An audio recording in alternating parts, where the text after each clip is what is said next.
Let me just make sure it's recording again.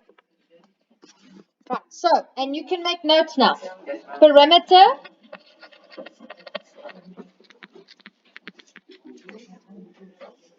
means that would be the same as I always think of when I take a piece of string. When I want to get the perimeter of, I haven't got the box yet. If I want to get the perimeter of the shape, and you'll see, sorry, I didn't mention this. The topic says area and perimeter of 2D shapes, two-dimensional. Right?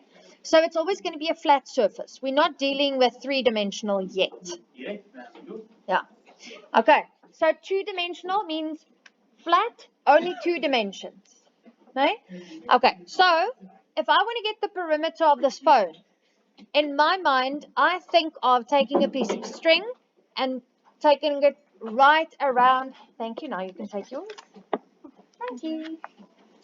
And taking it right around that phone. And then that distance would be the perimeter.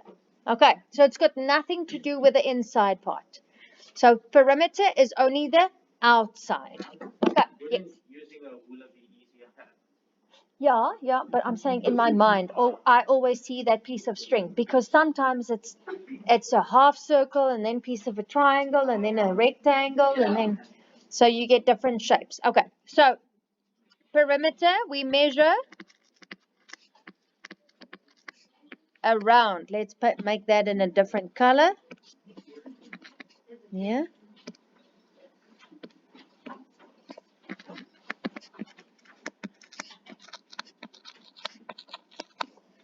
We measure around the shape. Now, something that is very important is the units whenever we work with perimeter.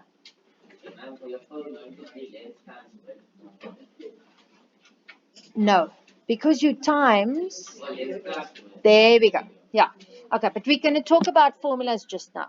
So when we do perimeter, we want to, when we're measuring, it will always be normal centimeter or normal millimeter or normal meter or normal kilometer. We really don't use the kilometers, but most of the time millimeter, centimeter, meter. Okay. But what I want you to know is that when it's perimeter, the unit is going to stay the same. It's not going to change. Okay. So maybe just make a note there. Unit doesn't change.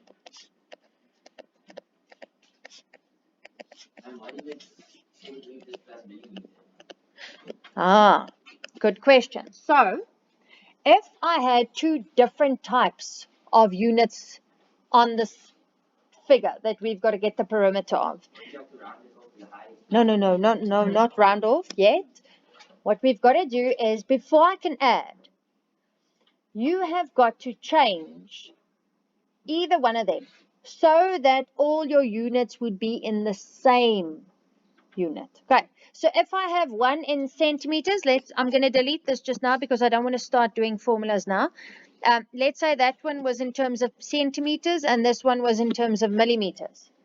Then you have one of two options. You either keep that centimeter and make this centimeter as well, which means that my final answer will also be in terms of centimeters. Or option 2 is we keep the millimeters, change that so that it would also be in terms of millimeters, which means that my final answer will be in terms of millimeters. Ja. Ja. Ja, julle hardloop nou ver vooruit. Ek kom nog daar. That wys net you guys actually know quite a lot already, okay? Which is good. So great. All right. So, but what I want you guys to know is it's going to stay normal centimeter, normal meter, normal millimeters. Okay. Now, when we work with area,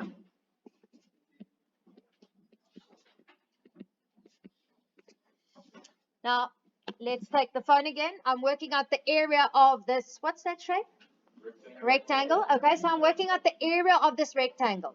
So now I'm not going to go and measure the outside. I want to measure the inside. Okay, so on that whole surface. Okay, so I'm gonna say measure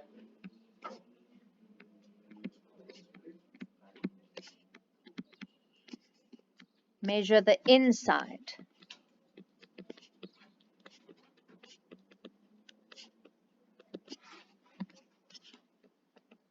of the shape. And when we do get to three-dimensional, I'm gonna change the wording there. I'm not gonna say inside, I'm gonna say on. Okay, just because we're gonna deal with volume then as well. But for now, it's fine if we talk about inside of the shape. Right, now over here you'll see why we were focusing on the units. When it is area, my units will no longer be just millimeters. It's going to be, who wants to guess? There we go. Millimeters squared or centimeters squared or meters squared. So that little square always tells you that what we've got is the area of that shape. Okay, so remember the unit is going to change. It's always be, let's write that out, unit changes.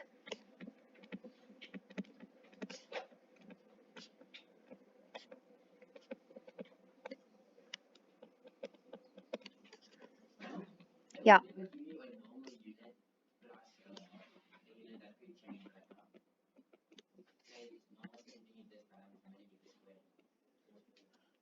No, I can still give it to you in terms of centimeters and millimeters, but then we first change it before we multiply and get the final answer.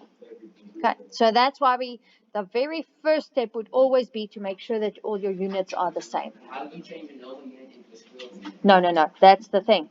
We can, but then if it was centimeters squared and millimeters squared, okay, so there's 10 centimeters 10 millimeters in 1 centimeter. So instead of multiplying with 10, I'm going to multiply with 10 squared because it was area. But we don't want you guys to do that. We want you to write in the beginning, convert, so that we don't have to struggle with steps like that. So we convert it right in the beginning so that we have the same thing that we're multiplying with each other. Okay. Shh. Right, so any other questions? Yeah. Good. Okay. Who is still copying? Okay.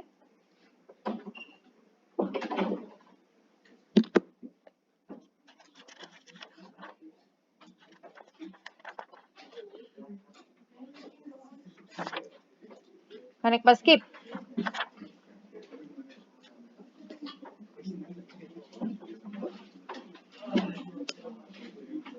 Okay. Now, on page 191, let's look at the formulas. Shh.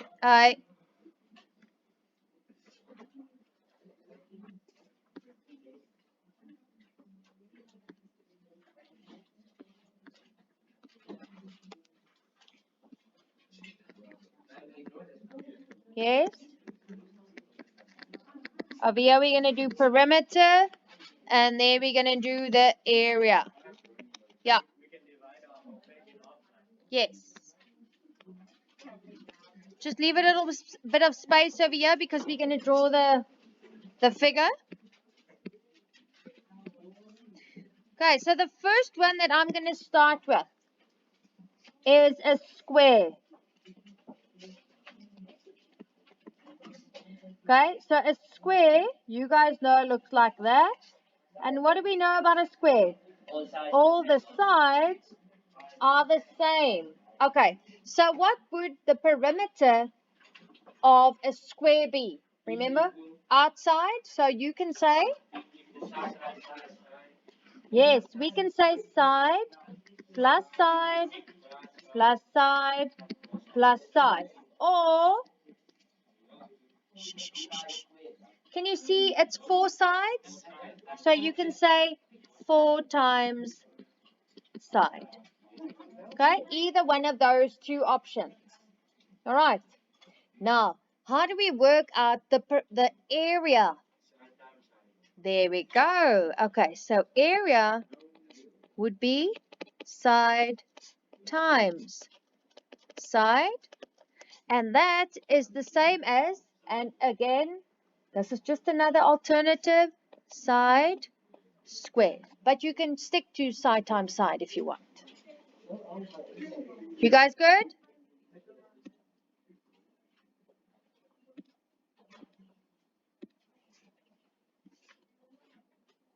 Right, any questions so far? Okay, now the next one is a rectangle.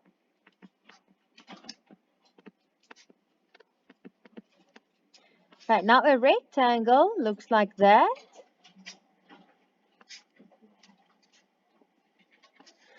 And the longest side of your rectangle we call the length. The shorter side, breadth. Okay, right. So we'll start